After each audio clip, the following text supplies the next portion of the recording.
my own, almost glad to be alone until love came in on time, oh, on time. Loving. Greetings and welcome back to Force of Nature. If you're new to my channel, welcome. Today I'm going to be showing you guys a technique on how you guys can rekindle your connection with the earth. I was going to be potting some plants today, but I don't have any soil right now. I forgot to run out and grab some yesterday.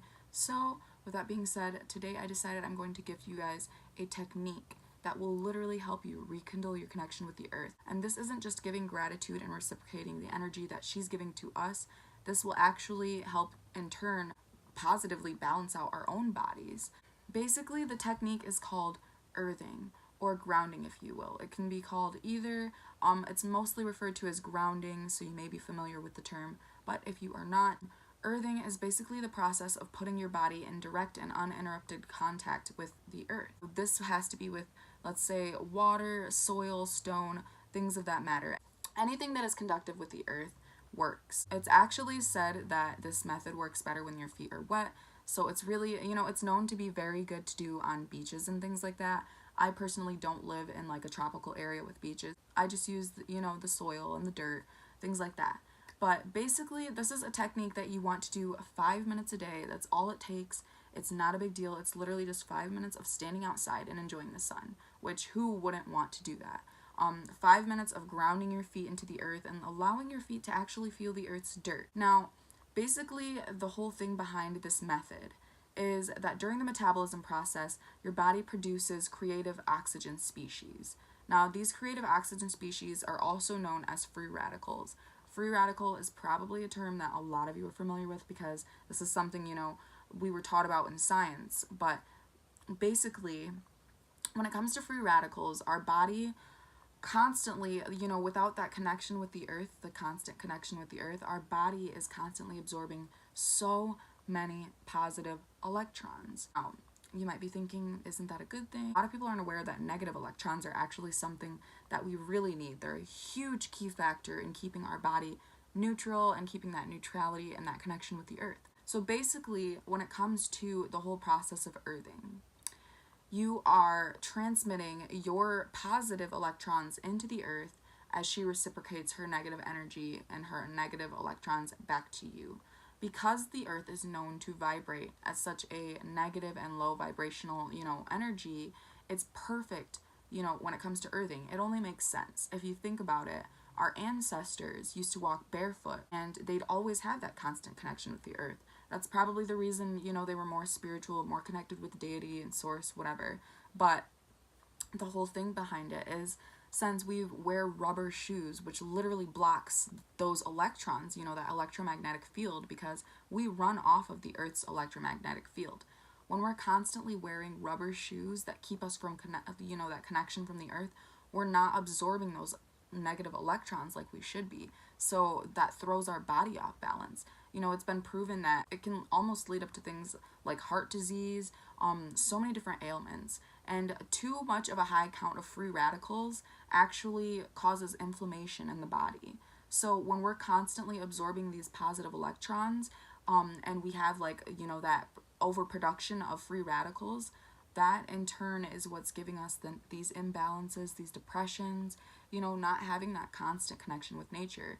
And it's easier said than done these days because, we're constantly working. We don't have time to step outside and relax and breathe and things like that. So it's very important to take that time.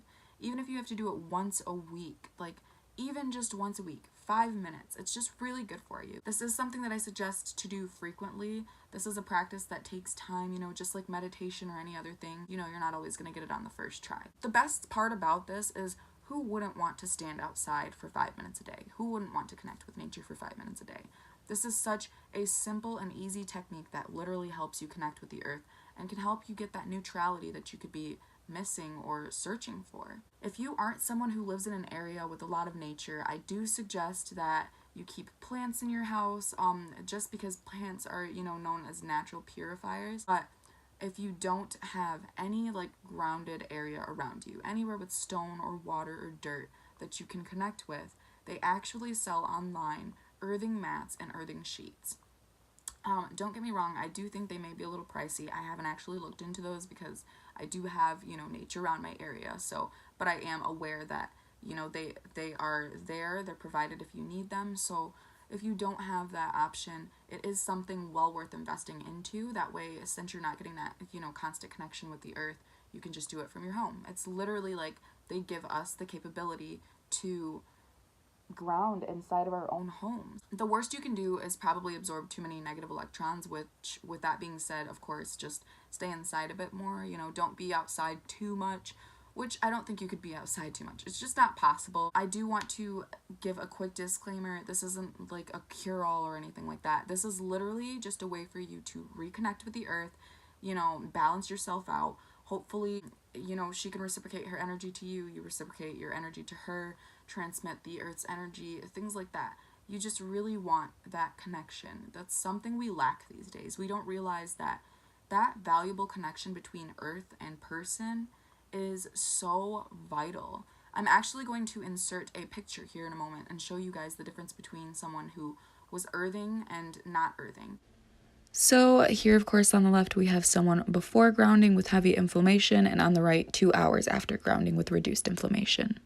Basically, what they use is, I believe it's called thermology. It's the whole thermal thing. I don't know if you guys have ever seen, like, you know, the picture of the human body, and it's like rainbow, and it'll show like where the heat is in your body, pain, things like that.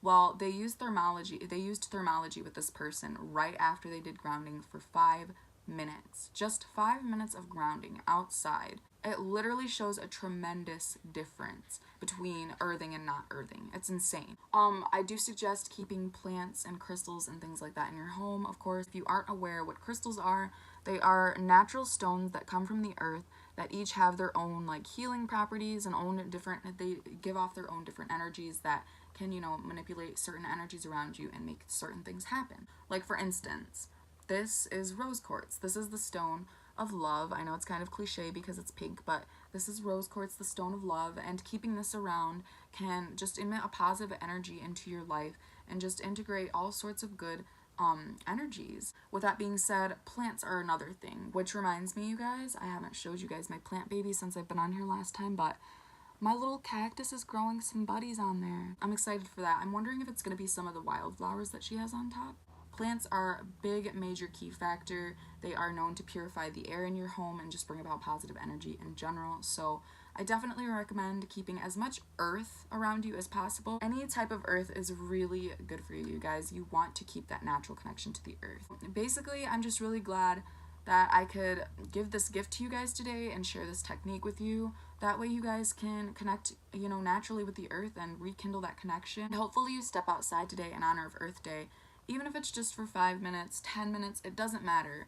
I just hope you step outside, you know, transmit that energy with the earth, sort of give her like a little hug, exchange that energy, and just balance yourself. Give gratitude. You know, stand outside, put your feet in the soil, enjoy the sun, just acknowledge the sun, and thank the earth for everything she's done for us, because the earth truly gives us everything. She gives us shelter, she nourishes us, she grows food. I think every day should be Earth Day. You know, there shouldn't be just the one day out of the year to celebrate Earth Day, but it is important because this day reminds us. You know, when we forget, this day is here to remind us of how we should be thanking the earth and giving gratitude and giving back. So if you have any time today, go outside, stand for 5 minutes, give the earth gratitude, and just thank her. But yeah, anyway, so I really hope this helps you guys today.